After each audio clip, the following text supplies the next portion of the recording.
Assalamualaikum warahmatullahi wabarakatuh. Alhamdulillah kita berjumpa lagi ya dalam mata kuliah pengantar sejarah dakwah. Nah, ini adalah materi lanjutan dari minggu kemarin. Baik, kita langsung saja masuk ke materi, yaitu dakwah Rasulullah Shallallahu Alaihi Wasallam, yaitu dakwah terang-terangan ya.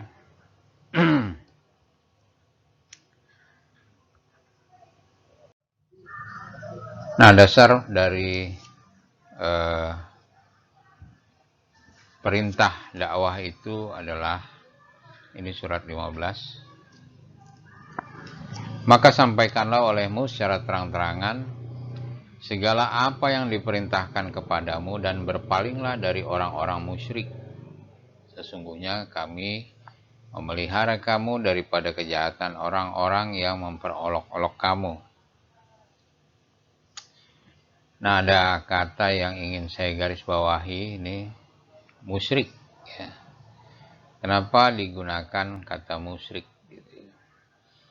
Karena penduduk Mekah waktu itu orang-orang Quraisy itu bukan orang kafir atau bukan orang Nasrani ataupun Yahudi yang di luar Islam ya, tapi lebih pada orang-orang yang mempertuhankan berhala ya.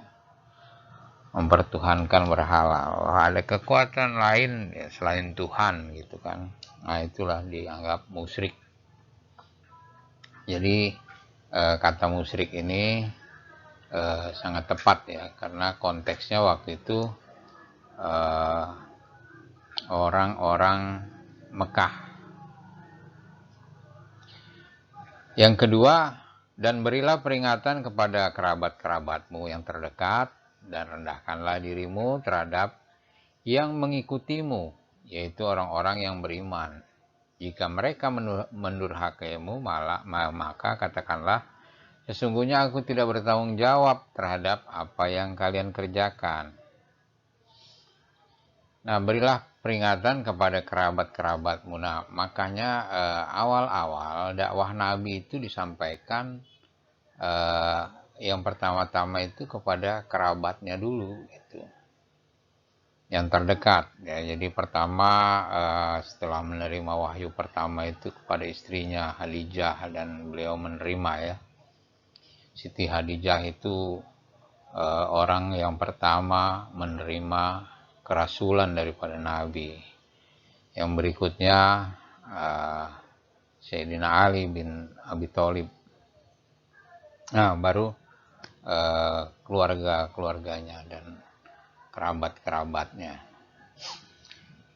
Nah, sesuai dengan ini ya orang-orang terdekat dulu yang beliau beri peringatan ya, atau berikan berita kenabiannya atau kerasulannya gitu kan. Nah, ada kata-kata berikutnya, rendahkanlah dirimu terhadap orang-orang yang mengikutimu. Nah, ini juga saya akan dalami ya. Rendahkanlah dirimu terhadap orang yang mengikutimu. Orang yang mengikutimu itu kan berarti jemaatnya ya, pengikutnya. Jadi kalau kita seorang pemuka masyarakat atau pemuka kelompok gitu. Nah, terhadap yang mengikuti kita itu diperintahkan kita untuk merendahkan diri kita. Artinya merendahkan diri itu bukan berarti apa ya, inferior, bukan gitu, tapi tidak menyombongkan diri, tidak merasa lebih baik, tidak merasa lebih mulia. Itu maksudnya gitu. Jadi kalau kita lihat fenomena sekarang itu kan pemuka agama ya, khususnya, saya nggak bicara yang lain, ustadz atau kiai atau apa, mereka kan terasa ya kalau mereka ini ingin dimuliakan gitu, ingin memuliakan. ada sih tradisi memuliakan seperti cium tangan gitu, oke lah, masih bisa diterima. Nah, eh, kalau kita mau mengundang ya, mengundang mereka itu harus dijemput, terus ada pengawalan. Wah, pengawalannya itu lebih-lebih dari pejabat negara itu kan, pakai mengibarkan bendera segala itu. Kalau dia lewat itu jalan-jalan ditutup gitu kan, orang lain nggak boleh lewat dulu sebelum dia yang lewat gitu. Nah, dia membiarkan hal ini berarti dia menginginkan itu gitu. Oh, itu pengikut saya aja yang berlaku begitu. Saya nggak pernah minta, tapi pembiaran itu sama saja gitu. Sebetulnya mereka ingin dianggap lebih mulia dari pengikutnya gitu.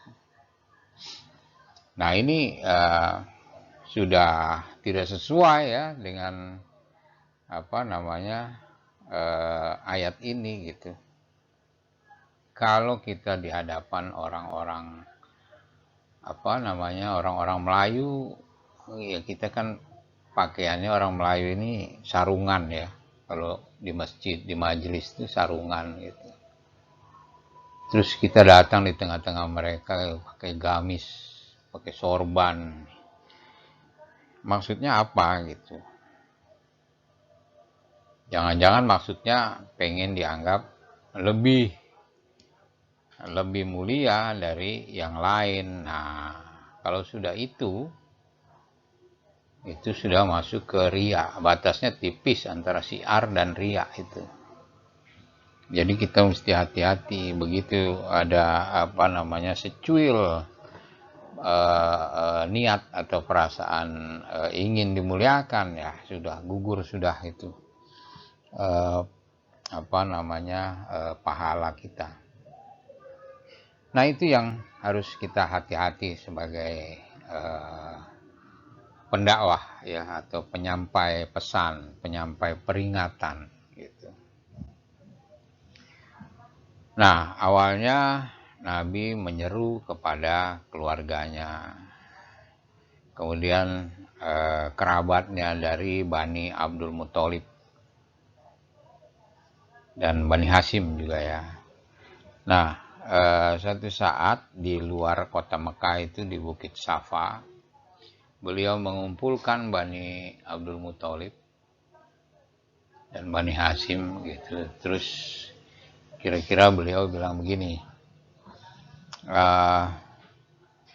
kalau aku berkata kepada kalian bahwa di balik bukit ini ya ada pasukan musuh, pasukan berkuda yang mengepung kita, yang akan membinasakan kita,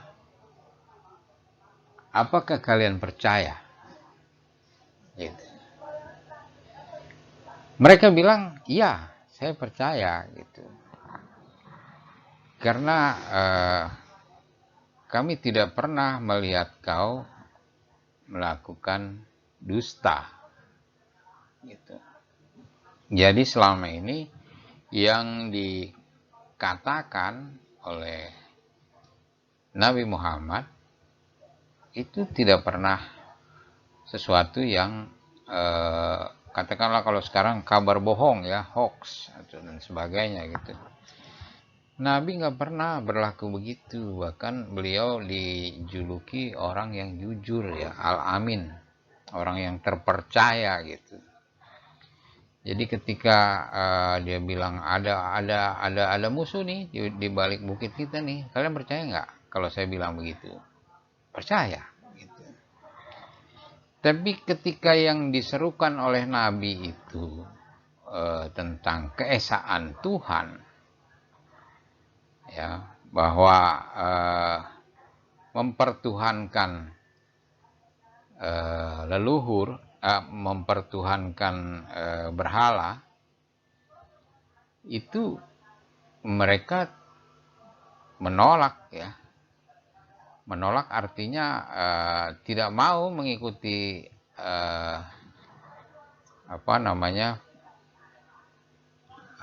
panggilan dari Nabi itu. Ajakan Nabi, mereka tidak mau mengikuti. Mereka percaya tapi mereka nggak mau gitu. Ini yang aneh ya. Percaya tapi nggak mau. Nah, beliau juga bilang kepada kaumnya, saya tidak melihat seseorang pun yang ada di kalangan orang-orang Arab yang dapat membawa sesuatu ke tengah-tengah mereka lebih baik dari apa yang saya bawa kepada kalian. Kubawakan padamu dunia dan akhirat yang terbaik. Ya, Tuhan memerintahkan saya mengajak kalian semua. Siapakah di antara kalian yang mau mendukung saya dalam hal ini? Yaitu tidak ada yang mau. Gitu. Tidak ada yang mau. Walaupun mereka percaya, tapi tidak mau. Gitu. Mereka baru pada tahap percaya.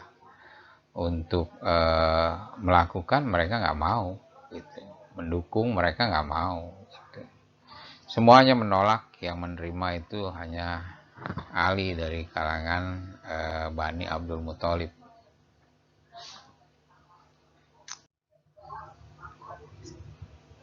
Berikutnya Nabi juga menyerukan keesaan Tuhan itu atau menyerukan agama Islam itu bukan saja ke penduduk Mekah gitu, tapi ke orang-orang dari negeri-negeri lain.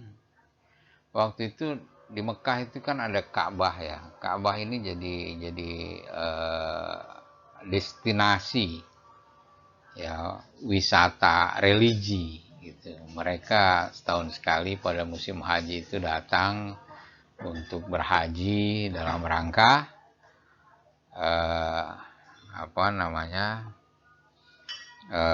menjalankan tradisi Ibrahim gitu. Jadi orang-orang di luar Mekah juga mondar-mandir ya. Selain dari jamaah-jamaah haji itu, pedagang-pedagang juga hilir mudik. Ada orang Mekah yang ke Syam, begitu juga sebaliknya, orang Syam juga banyak yang ke Mekah. Daerah-daerah lain begitu juga, Yaman, begitu. Jadi Mekah itu wilayah yang kosmopolit lah sebetulnya, banyak orang di situ, ada keberagaman juga di situ sebetulnya ya. Tapi karena kepercayaan mereka terhadap ajaran nenek moyang itu terancam oleh agama yang dibawa oleh Muhammad, maka mereka nggak mau menerima gitu. Jadi selain itu dia juga menyeru ke orang-orang di luar Mekah ya. Nah, seruan Nabi ini mudah diterima oleh kalangan-kalangan yang hidupnya itu selama ini merasa tertindas ya. Kaum perempuan, terus juga kaum budak ya, hamba sahaya. Kaum perempuan itu kan mereka tidak setara ya. Dalam masyarakat itu posisi perempuan itu sangat tidak menguntungkan gitu. Banyak larangan-larangan gitu kan. Kemudian juga orang-orang hamba sahaya atau budak-budak yang selama ini hak-haknya dikurangi, sengaja dikurangi, tapi kewajibannya ditambah, beban kerjanya ditambah gitu kan. Kemudian pekerja-pekerja yang tidak memiliki harta ya, orang-orang miskin itu sangat mudah menerima Islam karena Islam mengajarkan kesetaraan, mengajarkan kemanusiaan kepada semua orang gitu. ajarannya universal, bukan hanya berpihak pada penguasa atau bangsawan, berpihak pada kemanusiaan. Nah, maka ajaran Islam ini mudah sekali diterima oleh kaum-kaum yang tertindas tadi gitu. Makin lama semakin banyak yang memeluk Islam. Ya. Dengan keadaan begitu, tentu saja pemimpin-pemimpin Quraisy ini berusaha menghalang-halangi dakwah Rasul ya. Ada beberapa faktor ya, setidaknya 5 faktor yang mendorong bangsawan Quraisy ini menentang Islam. Pertama, mereka tidak bisa membedakan antara kenabian dan kekuasaan. Mereka menganggap bahwa mengikuti seruan Muhammad berarti tunduk pada kekuasaan Bani Abdul Muthalib. Gitu. Mereka takut kekuasaan yang ada pada dirinya sebagai bangsawan, karena menjadi pengikut Muhammad, kekuasaannya berkurang. Nah, itu salah satu alasan ya, kenapa bangsawan-bangsawan Quraisy ini menolak Islam. Yang kedua, karena Nabi menyerukan persamaan tadi antara bangsawan dan hamba sahaya. Nah, ini kan tidak menguntungkan bagi kaum bangsawan. Gitu. Bagaimana mungkin selama ini mereka dianggap bisa bisa menentukan hidup seseorang, tiba-tiba hak itu dihilangkan oleh ajaran Islam gitu. Ini kan hal yang sangat berat ya. Terus orang yang selama ini menghargai dia, yang dia anggap rendah, itu derajatnya disetarakan. Ini kan memalukan bagi agama lain gitu, di luar Islam ya. Lu dianggap sama budak lu gitu kan. Ini memalukan gitu, berat bagi kaum bangsawan ya menerima Islam. Nah, faktor lain lagi, taklid buta kepada nenek moyang. Ini ajaran nenek moyang itu harus diikuti turun-temurun ya. Kalau tidak, dianggap mengkhianati leluhur. Nah, itu yang membuat mereka menentang Islam, karena tradisinya leluhur itu mereka menyembah selain pada Tuhan yang satu ya, tapi ke banyak Tuhan ya. Patung-patung itu kan banyak, jadi Tuhan itu dipresentasikan kepada sesuatu bentuk gitu. Jadi kalau minta ke Tuhan yang ini, ke patung ini, tidak segera diberi, nah dia memuliakan patung yang lain, minta diberi gitu kan. Nah, semakin banyak Tuhan mereka, semakin banyak kemungkinannya untuk mendapatkan jawaban. Atau juga ada loyalitas atau kesetiaan terhadap beberapa Tuhan ya, yang mereka sering mintakan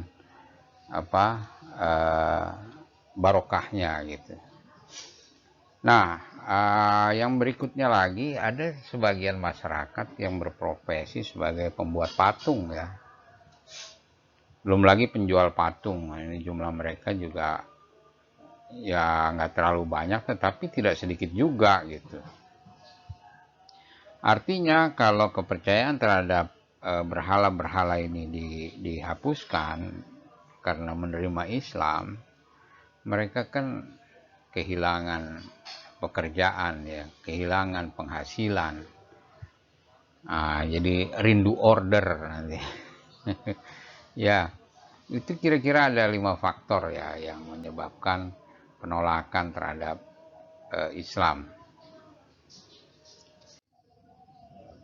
Nah, maka orang-orang Quraisy berusaha menghalang-halangi dakwah Nabi.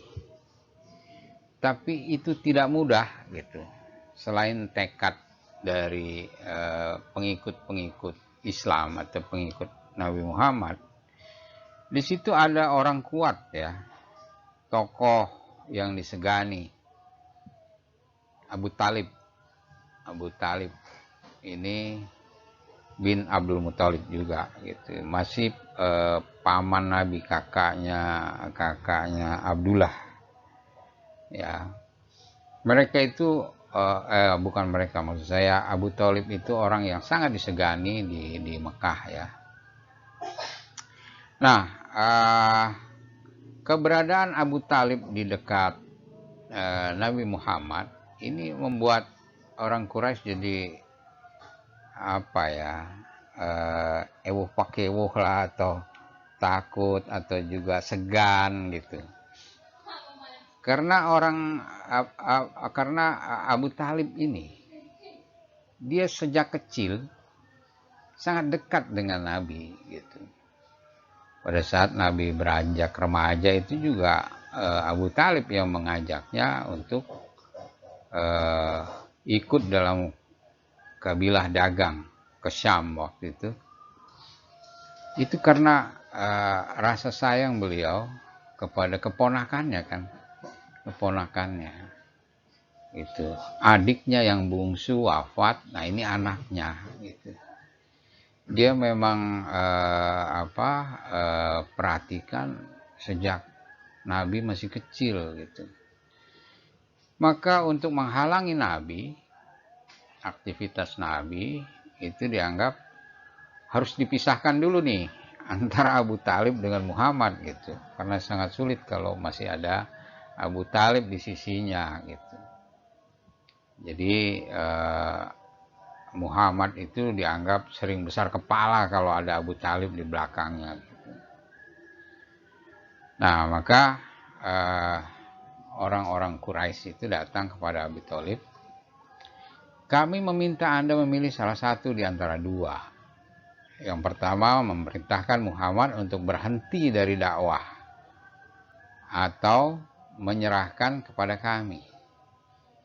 Berhenti dari dakwah yang merendahkan kepercayaan leluhur kami gitu, leluhur kamu juga gitu kan, atau menyerahkanlah kepada kami udah gitu. Dengan begitu Anda dapat terhindar dari kesulitan. Ya, agak ngancam-ngancam juga ini, karena orang-orang Quraisy ini kan banyak juga ya orang-orang yang terpandang. Ada Abu Lahab, ada Abu Jahal di sana. Itu masih paman Nabi juga sama gitu. Mereka orang-orang yang punya kekuasaan gitu. Tapi Abu Thalib waktu itu memanggil Nabi kan. Nah, meminta Nabi untuk menghentikan dakwahnya, tapi ditolak. Nabi mengatakan bahwa demi Allah saya tidak akan menghentikan amanat dari Allah ini, walaupun seluruh anggota keluarga saya mengucilkan saya. Gitu. Lalu Abu Thalib pun terharu mendengar itu. Lalu dia berkata, ya teruskanlah, demi Allah aku akan terus membelamu, katanya. Dengan begitu orang-orang Quraisy lagi-lagi merasa gagal ya, merasa gagal untuk memisahkan Muhammad dari Abu Thalib. Nah, lalu dia mengutus siapa namanya ini, Walid bin Mughirah untuk ditukar. Nah, Jadi ada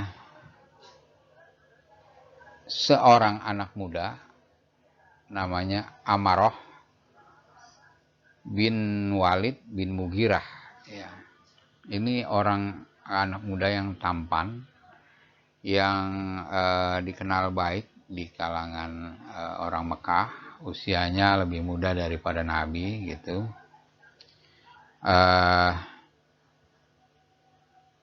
Bermaksud diberikan kepada Abu Thalib sebagai penukar Muhammad gitu.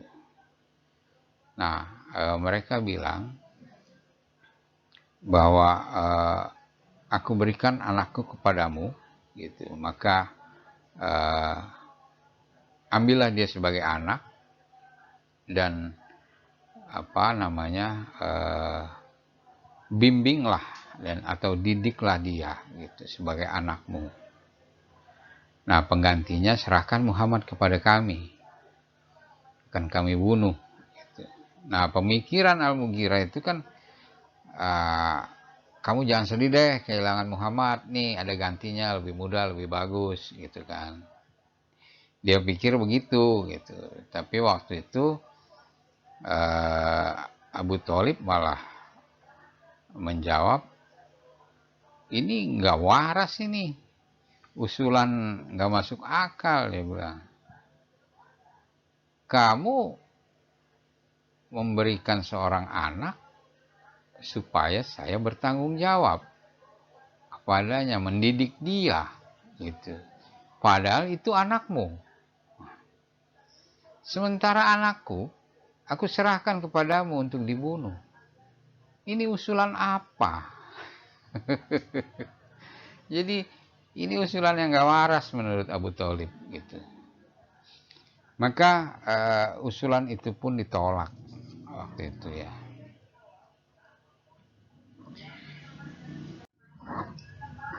Nah, beberapa kali upaya memisahkan Muhammad dari Abu Thalib itu menemui kegagalan, maka akhirnya orang-orang Quraisy ini melakukan tekanan atau ancaman langsung kepada Nabi gitu ya. Sebelumnya mereka juga mengutus Utbah bin Rabi'ah. Utbah bin Rabi'ah ini seorang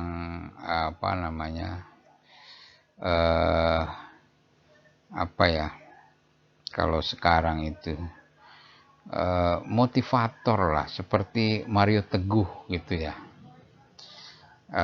Orangnya bisa membujuk, diplomatis, lembut gitu kan.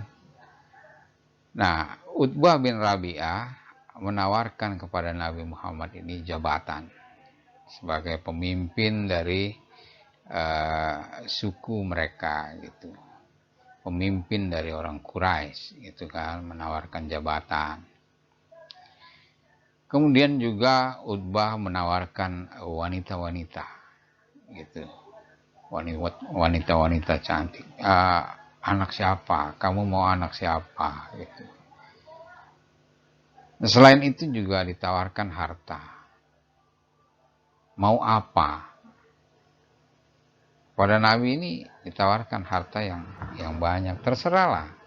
Kalau sekarang mungkin dikasih lembaran cek kosong, isi sendirilah kamu gitu. Mau berapa kek gitu. Tapi harus berhenti berdakwah, berhenti menyebarkan Islam gitu. Nah, tapi tawaran-tawaran itu semua ditolak. Demi Allah, walaupun mereka meletakkan matahari di tangan kananku dan bulan di tangan kiriku, aku tidak akan menghentikan ini hingga agamaku menang atau aku binasa karenanya. Nah, itu jawaban Nabi. Tegas sekali gitu. Karena beliau merasa sudah mendapatkan perintah, mendapatkan wahyu gitu kan. Nah, sikap yang semacam ini yang seringkali sengaja dibelokkan ya, maknanya, sehingga seolah-olah kita harus bersikap yang sama, padahal konteksnya berbeda, gitu. Nah, ini kan artinya Nabi juga mempertaruhkan nyawanya kan, menang atau binasa karenanya, gitu. Dia mempertaruhkan nyawanya. Tapi pertama, ya, jelas dia mendapatkan wahyu. Ya. Yang kedua, konteksnya waktu itu memang dia diancam. Gitu. Diancam artinya dia mau menjalankan agamanya, mau berdakwah, dilarang, gitu.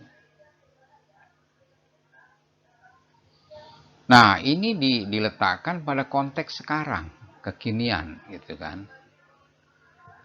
Nah, seolah-olah terjadi pelarangan terhadap ibadah orang Islam. Seolah-olah terjadi pelarangan berdakwah terhadap ulama atau pemuka-pemuka Islam. Dilarang mendakwahkan kebenaran, gitu. Maka yang membuat larangan itu dianggap togut. Nah, ini yang seringkali disalahartikan, gitu. Nah, kalau kita beragama dengan emosi, ya akibatnya begitu. Kita akan terlena. Padahal konteksnya sangat berbeda, gitu. Maka dalam memahami dalil atau ayat-ayat Quran ataupun juga hadis, itu harus sesuai dengan konteksnya, gitu. Tidak bisa juga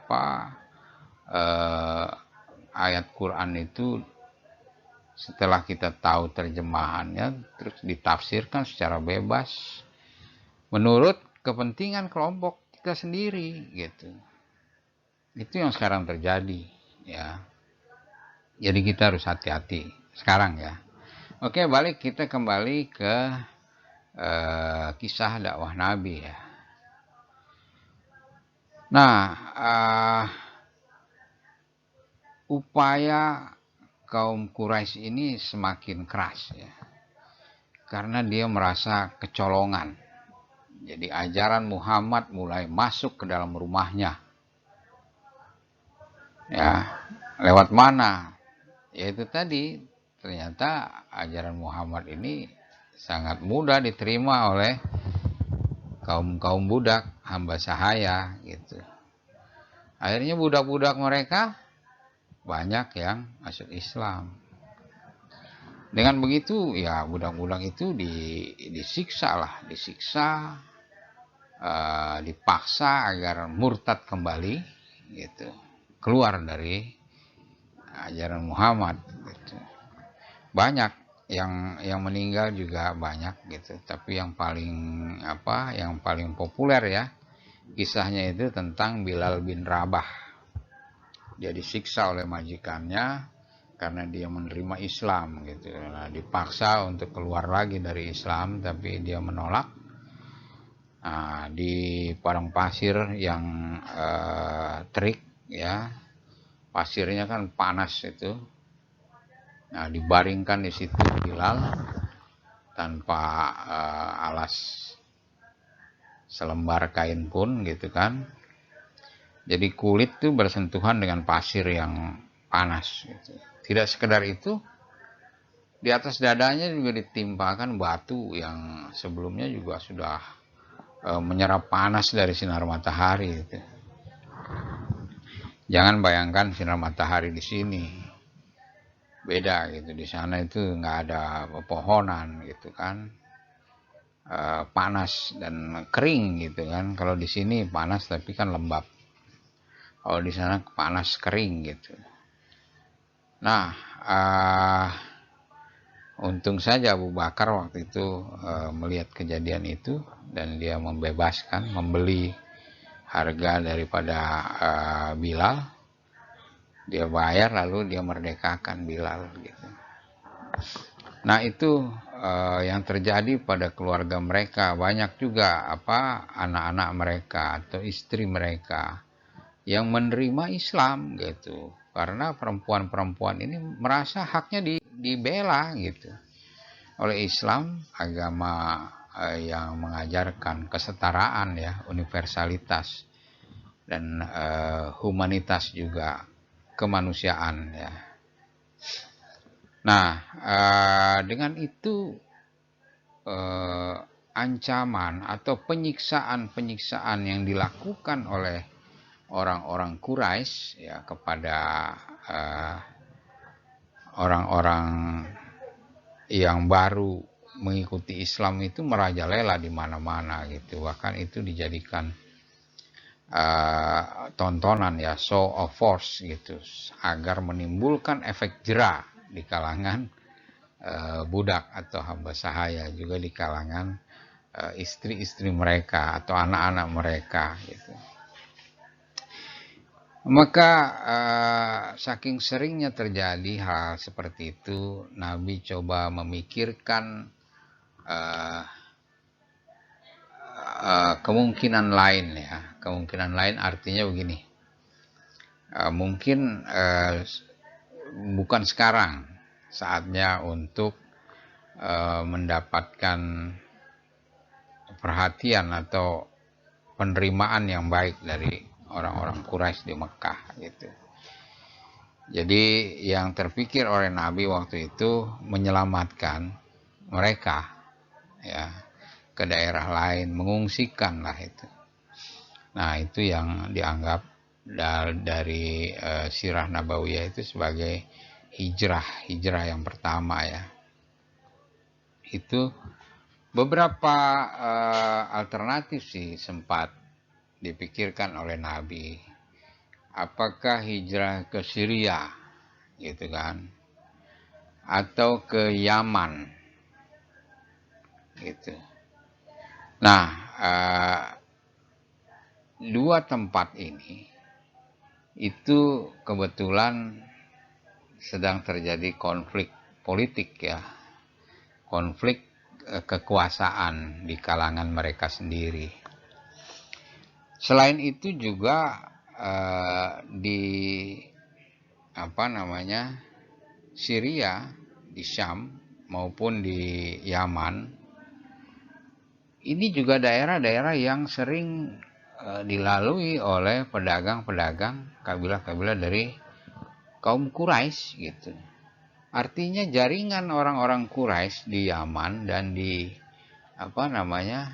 di Syam, di Syria itu mereka jaringannya luas gitu. Kalau mereka pergi ke sana, pasti nanti ada laporan ke orang-orang Quraisy gitu. Nah, itulah yang jadi pertimbangan Nabi gitu. Nah, di sisi lain di daerah Afrika ya, di Ethiopia itu waktu itu namanya Habasyah ya. Di Habasyah itu ada sebuah negeri yang dipimpin oleh rajanya bernama Negus ya. Negus ini seorang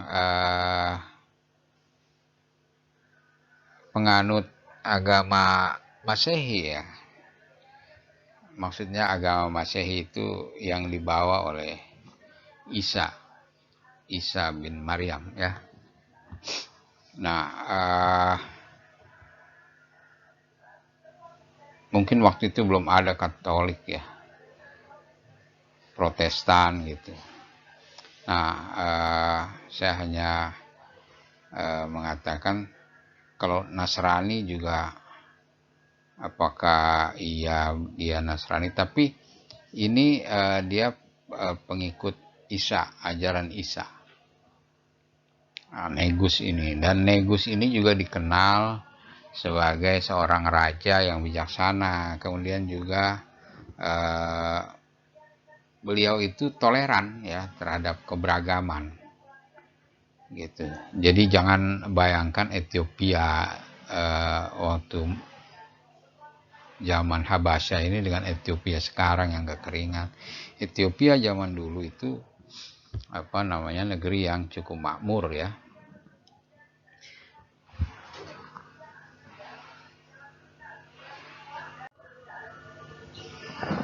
Selanjutnya dipilihlah Habasya sebagai tujuan untuk menyelamatkan diri tadi ya. Nah, yang berangkat ke sana itu ada Utsman bin Affan bersama istrinya Ruqayyah binti Rasulullah ya. Kemudian Az-Zubair bin Al-Awam, Abdullah bin Auf, Ja'far bin Abi Thalib,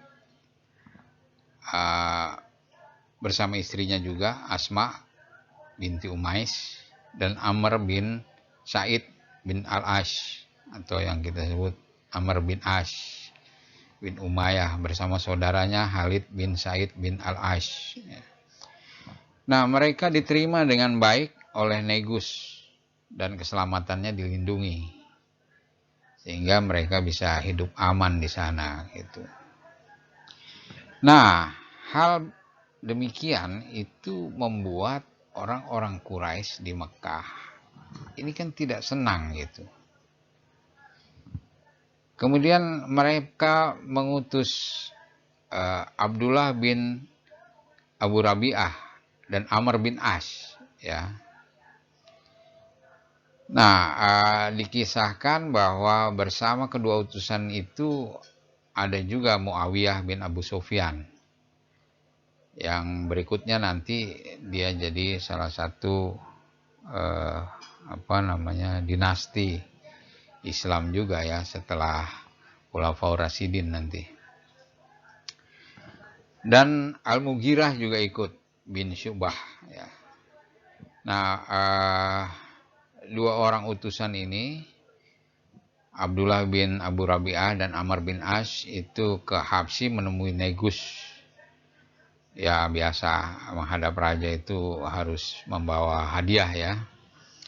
Nah, kemudian ketika sampai di tujuan, mereka menyampaikan oleh paduka raja bahwa negeri Tuan telah kedatangan budak-budak kurang waras dari kalangan kami untuk memperoleh perlindungan. Mereka adalah orang-orang yang meninggalkan agama kaumnya dan juga tidak menjadi pemeluk agama yang Tuan anut gitu.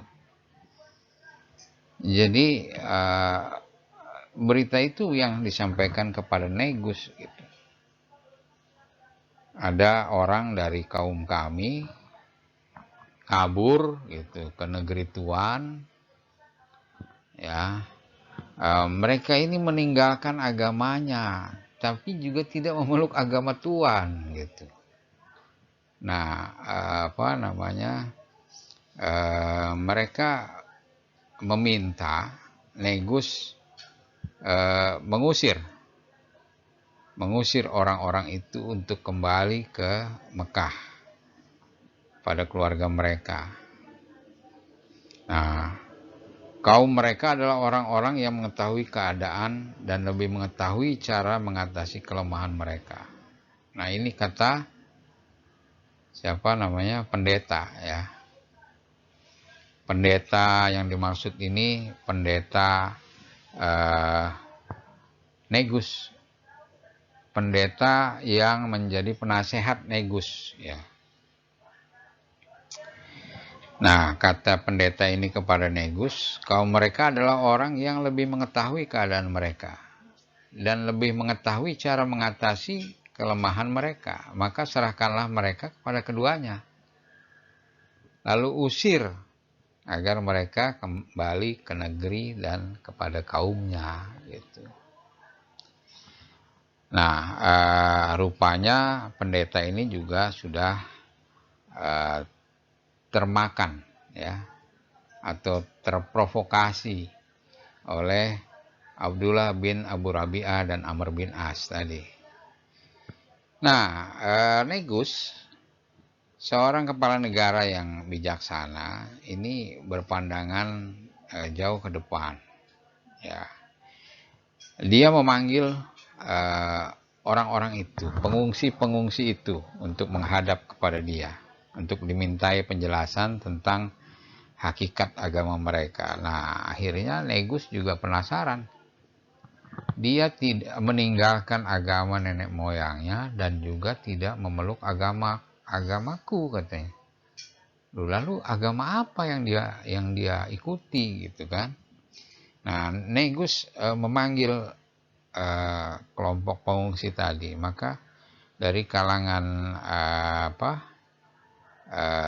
pengikut Nabi yang hijrah ke Habasyah itu menghadap. Nah, yang menghadap waktu itu bukan Utsman bin Affan, tapi yang diutus itu Ja'far bin Abu Thalib. Ini kakaknya Ali ya, untuk menjelaskan keadaan bangsa Arab sebelum dan sesudah masuknya Islam. Lalu Ja'far bin Abu Thalib ini menjelaskan bahwa yang disampaikan oleh Nabi itu, oleh Muhammad itu adalah agar manusia meninggalkan penyembahan terhadap berhala dan hanya menyembah Allah Tuhan yang Maha Esa. Lalu mengajarkan akhlak yang mulia. Nah, makin penasaran nih Negus.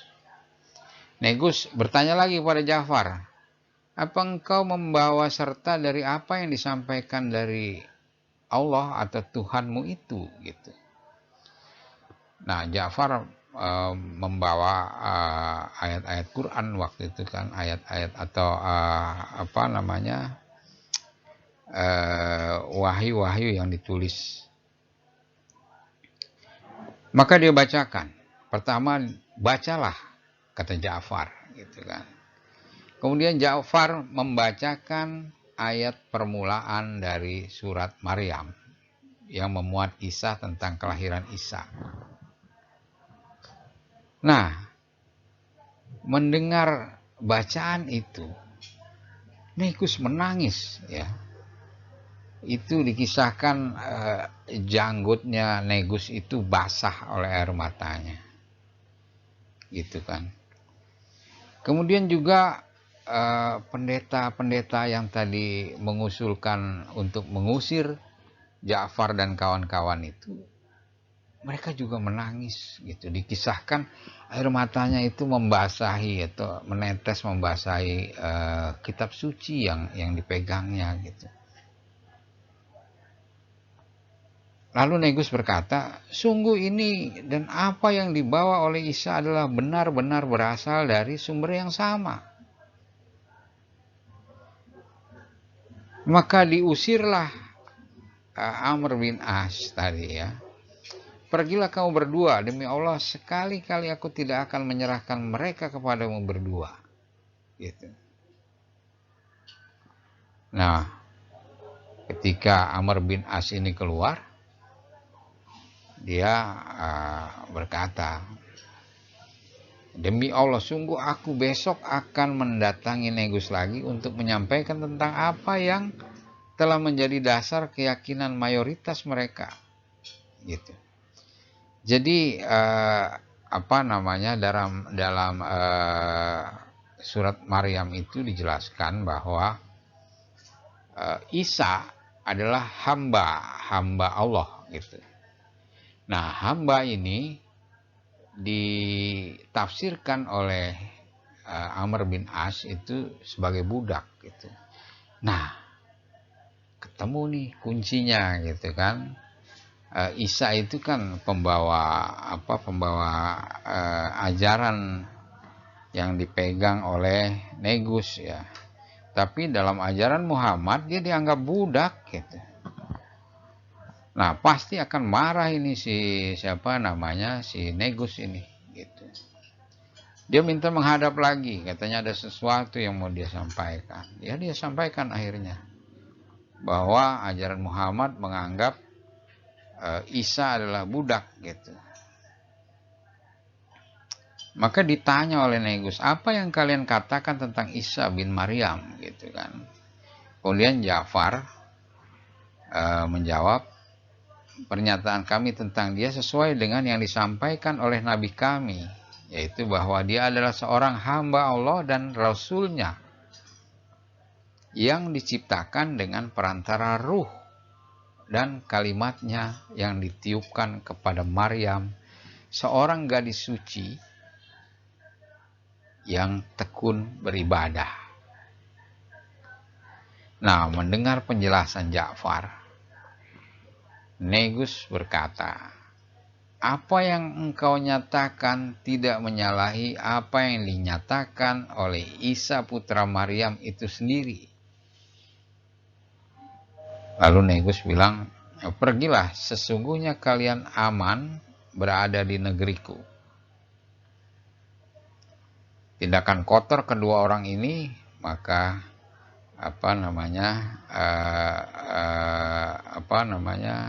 Negus menjamin keselamatannya dari ancaman kedua orang tadi gitu.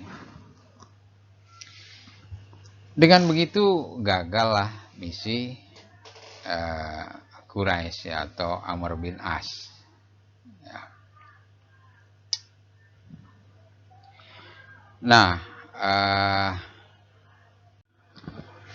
mereka aman berada di Habasyah itu beberapa waktu. Ada sebagian dari mereka yang kembali ke Mekah, ada juga yang menetap ya mengawini orang-orang Habasyah gitu. Nah, ada sebagian yang kembali ke Mekah, termasuk Utsman bin Affan. Sebelum Rasulullah ini hijrah ke Madinah.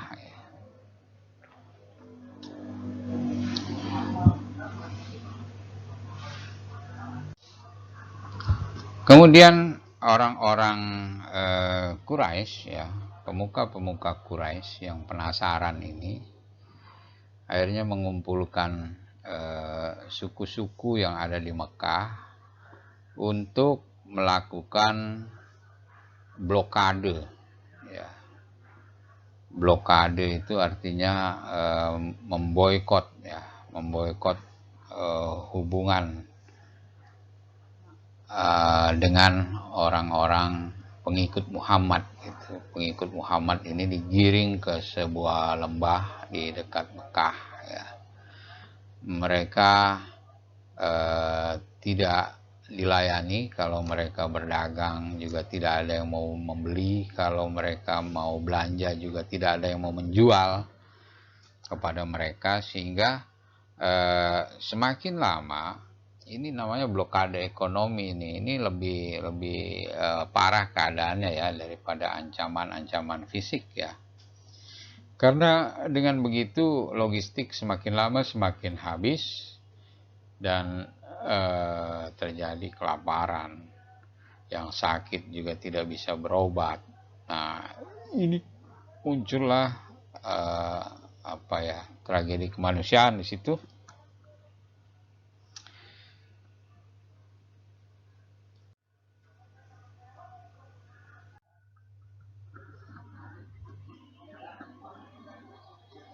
Nah, keberadaan pengikut Muhammad itu sangat memprihatinkan gitu. Maka Zuhair bin Umayyah bin Atikah itu dia sangat peduli atau sangat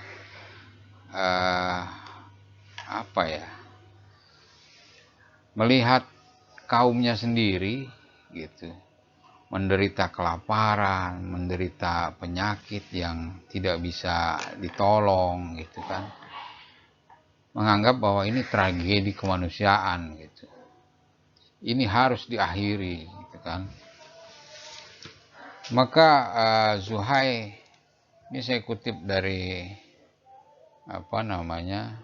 Ibnu Hisham ya. Wahai penduduk Mekah, apakah pantas kita makan dan memakai pakaian, sedangkan Bani Hashim dan Al-Muttalib keduanya hancur karena mereka diblokir, sehingga tidak bisa berjualan dan tidak bisa berbelanja. Demi Allah, aku tidak akan duduk sampai lembaran biadab itu dirobek. Lembaran biadab itu kesepakatan antara beberapa suku yang ada di Mekah untuk memblokade ekonomi dari Bani Abdul Muthalib dan juga Bani Hashim. Nah, kesepakatan itu dituangkan dalam sebuah lembaran gitu, diletakkan di dalam di Ka'bah bagian dalam. Nah, setelah perkataan Zuhair, ini Al-Mut'im bin Adi itu langsung merespon dan dia masuk mengambil lembaran itu dan dirobek-robeknya lembaran itu. Dengan begitu, blokade yang hampir 3 tahun diperlakukan terhadap Bani Hashim dan Bani Abdul Muthalib itu berakhir, ya, sehingga mereka bisa kembali lagi kepada keluarganya masing-masing gitu. Namun tidak lama setelah itu Abi Thalib, ya, Abu Thalib ini pelindung utama Nabi yang selama ini menjadi benteng ya bagi Nabi, yang disegani oleh orang-orang Quraisy, itu wafat. Nah, tidak lama setelah itu, sekitar 3 hari setelah itu, wafat juga Siti Khadijah radhiyallahu an, ya. Maka ini sangat menjadi pukulan yang sangat berat bagi Nabi waktu itu, sehingga tahun ke-10 kenabian itu dianggap sebagai tahun duka cita, ya. Karena 2 orang yang paling dekat dengan Nabi, yang paling melindungi Nabi, ini diangkat oleh Allah gitu. Nah, coba kira-kira kita analisa ya, apa penyebabnya Abdul Muthalib yang selama ini membentengi Nabi dalam menjalankan dakwah, itu dibuat wafat. Kemudian juga Siti Khadijah radhiyallahu anha, istri Nabi, kenapa beliau diwafatkan gitu? Padahal selama ini orang yang paling mendukung, yang pertama kali menerima Islam itu beliau gitu. Ada maksud apa sih Allah? Ada maksud apa Tuhan gitu kan? Mewafatkan beliau. Gitu. Barangkali maksudnya adalah agar Nabi Muhammad tidak bergantung pada siapapun, pada manusia ya. Gitu. Tapi hanya bergantung pada Allah semata gitu. Karena pelindung yang sesungguhnya adalah Allah gitu. Maha pelindung. Jadi Abi Thalib bukan apa-apa gitu. Islam besar bukan karena Abu Thalib, Islam besar bukan karena Khadijah gitu. Tapi Islam besar karena kehendak daripada Allah. Mungkin itu ya, kalau kita menganalisis atau menganalisa kira-kira apa sih kemauan Allah itu gitu. Nah, yang berikutnya lagi soal Abu Thalib ini. Sampai akhir hayatnya dia tidak bersaksi atau dia tidak bersyahadat gitu kan. Artinya dia tidak masuk Islam sampai akhir hayatnya. Walaupun dia membela Islam, membela Muhammad gitu. tapi dia tetap kafir. Kalau Allah ingin memberikan hidayah kepada Abu Thalib, apa susahnya, gitu kan? Wong beliau dengan Nabi itu sangat dekat, sangat sayang, gitu kan? Dari kecil dia ajak berdagang, dia lindungi, ketemu tokoh ini, bahkan sempat beliau ketemu Buhaira, ya, pendeta Nasrani. Nah, diberitahu oleh Buhaira bahwa itu keponakanmu itu akan menjadi nabi akhir zaman. Tapi tetap saja Abi Thalib tidak masuk Islam, gitu. Apa sih kemauan Allah itu? Gitu. Mungkin ini kalau kita menganalisa, ya, kita diuji sikap kita terhadap orang di luar Islam, gitu. Bahwa ada juga orang yang di luar Islam tapi dia bahkan membela dakwah Islam, gitu. Ini adalah cerminan bagaimana sikap kita menghadapi orang di luar Islam, gitu. Kalau kita menghardik orang kafir, ya, kita harus ingat siapa Abi Thalib itu, gitu. Bagaimana sikap dia membela Islam. Nah, kita harus menghargai juga orang-orang di luar Islam, gitu. Nah, itu sebagai cerminan kita, ya, yang sering kali kita lupakan. Kita sering kali ustadz-ustadz kita itu menebar kebencian kepada orang yang berbeda agama, berbeda keyakinan dari kita, gitu. Apakah Abi Thalib masuk surga atau masuk neraka? Gak usah pikirkan itulah. Apakah Allah tidak mempertimbangkan, ya, tidak mempertimbangkan ketulusan Abi Thalib dalam membela Islam, gitu. Bahkan dengan nyawanya, ya kan? Apakah yang seperti itu tidak menjadi pertimbangan Allah? Ya, Allah sendiri yang tahu, gitu. Kita hanya manusia yang mempunyai perasaan, gitu. Perasaan itu juga berasal dari Allah juga, gitu.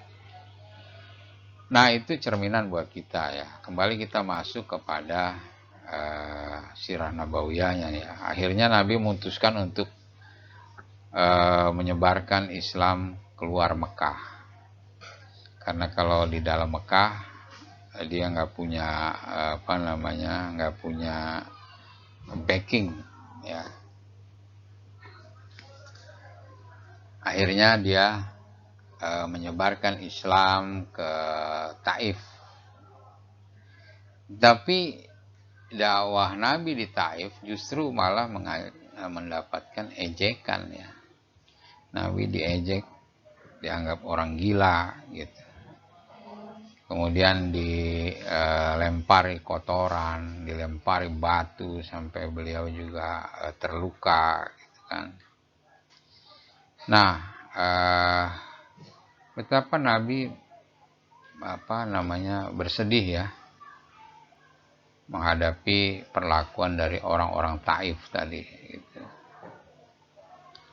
Maka Allah memberikan hiburan kepada beliau. Hiburannya apa? Paket wisata ke Sidratul Muntaha. Jadi paket wisata Isra dan Mi'raj itu hadiah dari Allah buat Nabi, ya, atas perlakuan orang-orang Taif. Apakah begitu? Ya, wallahu alam, ya, bisawab. Nah, Nabi diisrakan dan dimi'rajkan setelah peristiwa Taif itu, gitu. Nah, buat orang-orang yang percaya kepada Nabi, peristiwa Isra dan Mi'raj itu menambah keyakinan, menambah tebal keimanan mereka gitu. Tapi buat orang-orang yang setengah-setengah, yang masih mengandalkan akal, ini kan hal yang nggak masuk akal ya kan. Bayangkan satu malam waktu itu dari Masjidil Haram ke Masjidil Aqsa, ya, dari Saudi ke Palestina sekarang, gitu. Naik apa, gitu? Waktu itu adanya cuman kuda sama onta, naik burung belum ada, gitu. Nah, ini jadi ujian keimanan. Terus ada kabar dari Nabi juga tentang perjalanan beliau ke Sidratul Muntaha, gitu. Sehingga oleh-olehnya itu salat 5 waktu tadi, gitu. Nah, ini sulit diterima akal sehat, gitu. Tapi buat orang-orang yang percaya, menambah keimanan bahwa wah, ini udah ada tambahan ini nih, tambahan mujizat gitu dari Allah, gitu. Maka benar apa yang dibawa Muhammad, gitu kan. Nah, sekali lagi itu jadi ujian ya. Nah, setelah peristiwa Isra Mi'raj itu memasuki musim haji ya, ada jamaah haji dari Madinah yang menjalankan ibadah haji ya, atau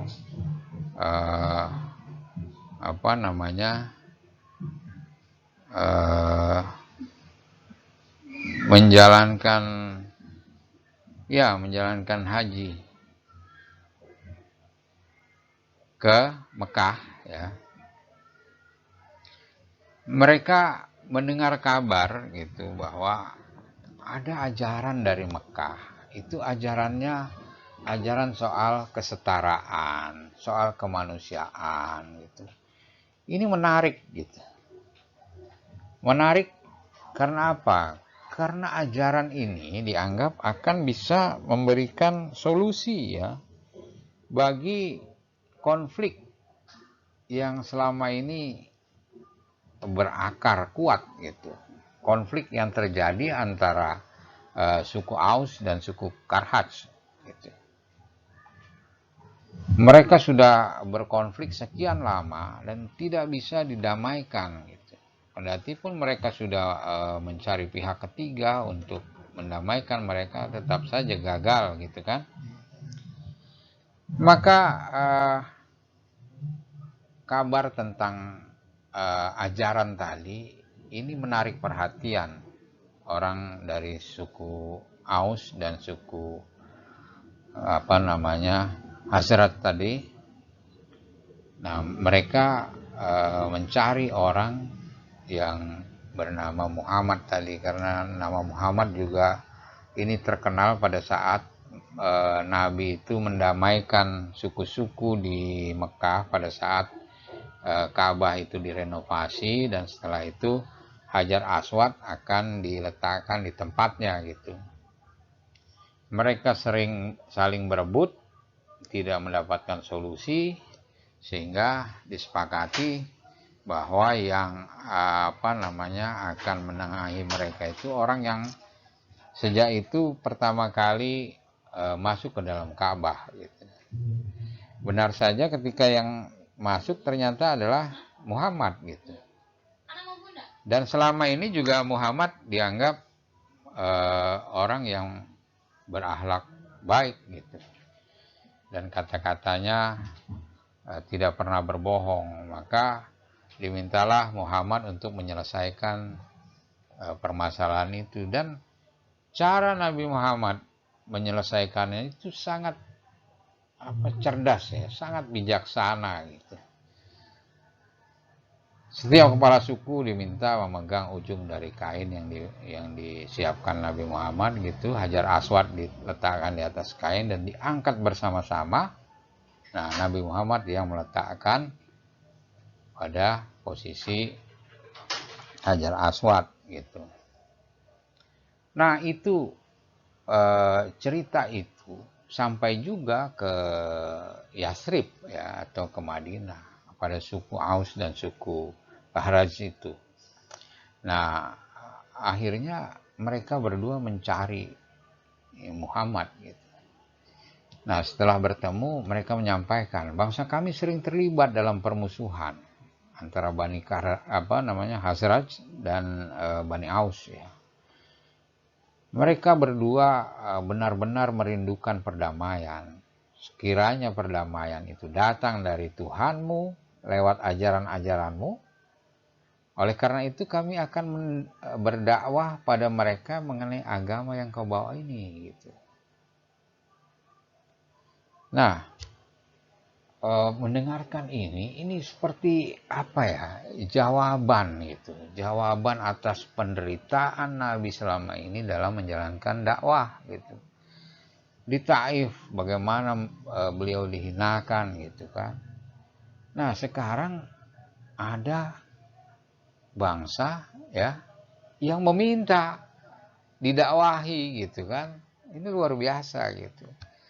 Nah, beginilah caranya Tuhan Allah bila ingin membesarkan agamanya gitu. Bila ingin menolong Rasulnya itu tidak ada kesulitan bagi Allah untuk melakukannya gitu. Nah, dengan begitu